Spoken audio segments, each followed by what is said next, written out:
عن ابی سعید الخدری رضی اللہ تعالی عنہ قال قال رسول اللہ صلی اللہ تعالی علیہ وسلم انا سید ولد آدم یوم القیامہ ولا فخر وبیدی لواء الحمد ولا فخر وما من نبی یومئذ آدم فمن سواہ الا تحت لوائی وَأَنَا أَوَّلُ مَنْ يَنْشَقُّ عَنْهُ الْأَرْضُ وَلَا فَخْرَ او كما قال علیہ الصلاۃ والسلام رواہ الترمذی۔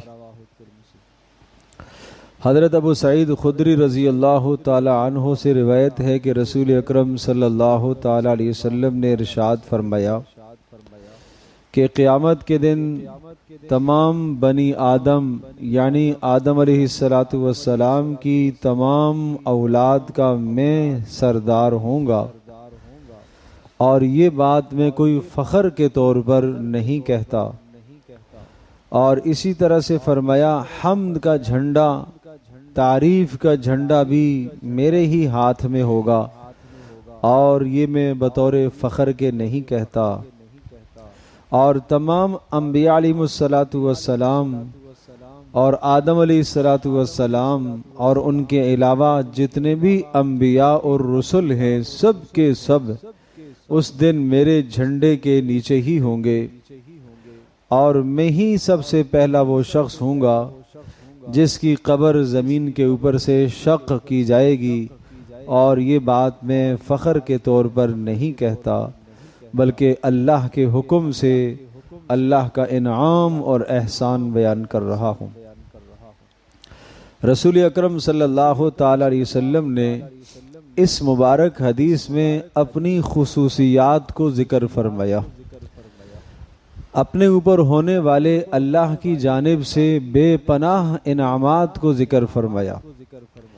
پہلا انعام یہ ذکر فرمایا کہ قیامت کے دن تمام کے تمام انسانوں کا سردار میں ہی ہوں گا، اور اس بات کے ساتھ یہ جملہ بھی ذکر فرمایا کہ یہ بات میں بطور فخر کے نہیں کہتا، یہ اس لیے کہتا ہوں، یہ اس لیے کہلوایا کہ اللہ کا حکم تھا کہ اللہ نے جو آپ کو خصوصیات عطا فرمائی ہیں، آپ کو انعام عطا فرمایا ہے، وہ خصوصیات، وہ انعام، وہ کمالات آپ لوگوں کو بتلائیں، اپنی امت کو بتلائیں۔ کیوں؟ اپنی امت کو جب بتلائیں گے تو پہلا فائدہ تو یہ ہوگا کہ امت شکر کرے گی کہ اے اللہ تیرا شکر ہے تو نے ہمیں محمد رسول اللہ صلی اللہ علیہ وسلم کی امت میں پیدا فرمایا۔ دوسرا فائدہ یہ ہوگا کہ تاکہ آپ کو جو اللہ کی جانب سے ملنے والے کمالات ہیں وہ کمالات جب آپ بتائیں گے تو اس کے نتیجے میں لوگوں کے دلوں میں آپ کے متعلق اتباع اور پیروی کا جذبہ پیدا ہوگا، لوگ آپ کی پیروی کریں گے، لوگ آپ کی اتباع کریں گے، اس لیے آپ لوگوں کو بتائیے۔ تو پیارے پیغمبر صلی اللہ تعالی علیہ وسلم نے اللہ کی جانب سے ہونے والے انعامات کو بتایا۔ تو پہلا انعام تو یہ فرمایا، یہ بتایا، اور یہ خصوصیت ذکر فرمائی کہ اللہ نے مجھے قیامت کے دن تمام کے تمام بنی آدم کا سردار بنایا ہوگا، اور میں ہی سردار ہوں گا، اور اس پر میں کوئی فخر نہیں کرتا۔ دوسری بات ارشاد فرمائی کہ اللہ کی حمد کا جھنڈا میرے ہی ہاتھ میں ہوگا، حمد کا جھنڈا، اور اسی طرح سے آدم علیہ السلام اور تمام کے تمام انبیاء اور رسل میرے جھنڈے کے نیچے ہی ہوں گے۔ اللہ کی حمد کا جھنڈا، تعریف کا جھنڈا، لواء الحمد، حمد کا جھنڈا، اس سے کیا مراد ہے؟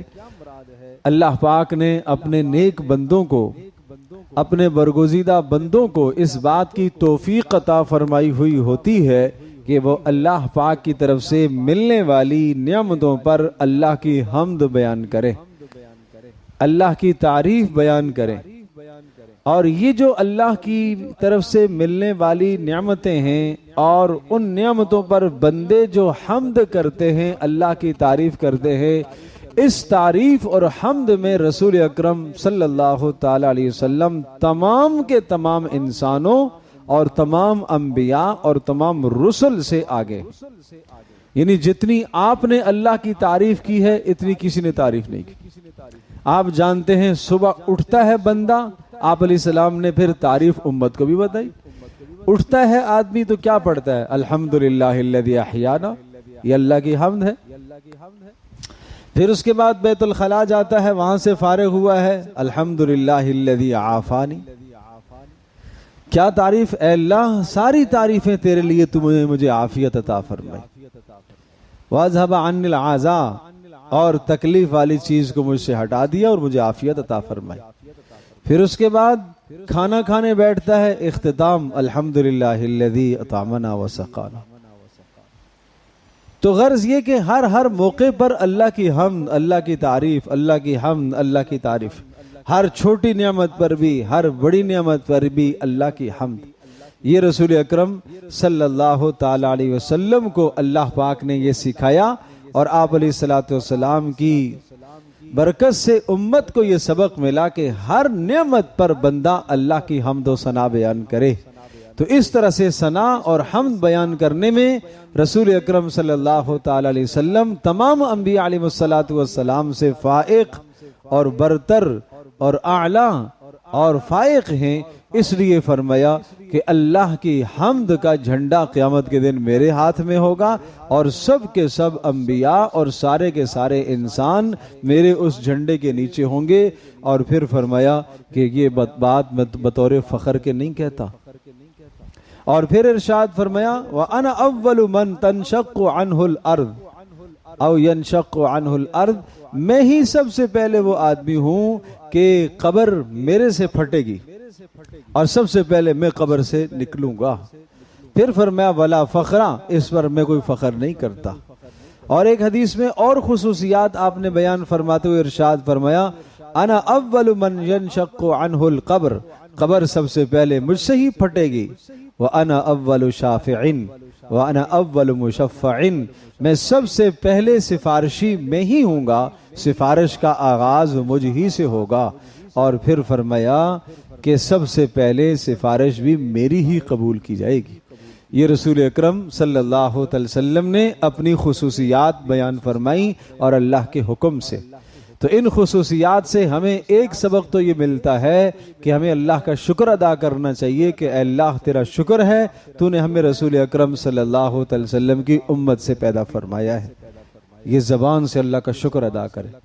دوسرا سبق ہمیں یہ ملا کہ ہمیں رسول اکرم صلی اللہ علیہ وسلم کی اتباع اور پیروی کرنی چاہیے. اتنا عظیم الشان نبی اللہ پاک نے عطا فرمایا، پھر اس نبی کی سیرت اور سنت کو چھوڑ کر کسی اور کے طریقے کو ہم کیوں اختیار کریں. دوسرا سبق ہمیں یہ حاصل ہوا. تیسرا سبق ہمیں یہ حاصل ہوا کہ اگر کوئی نعمت اور احسان اللہ کی طرف سے ہمیں ملتا ہے تو اس کو ہم اللہ کا انعام اور احسان سمجھیں، اس کو ہم اپنا کمال نہ سمجھیں کہ یہ میرا کمال ہے. آپ بار بار فرما رہے ہیں اس میں کوئی فخر کی بات نہیں ہے، یہ اللہ کا انعام ہے، یہ اللہ کا انعام ہے. اس نعمت کو جب انسان اللہ کا انعام سمجھتا ہے تو اللہ تبارک تعالیٰ اس نعمت کو بندے کے پاس برقرار رکھتا ہے، اور اگر بندہ اس کو اپنا کمال سمجھنے لگ جاتا ہے اسی کا نام ناشکری ہے، اور ناشکری کے نتیجے میں آدمی کی نعمت زائل ہو جاتی ہے. اللہ پاک ہم سب کے لیے سمجھنا عمل کرنا آسان فرمائے.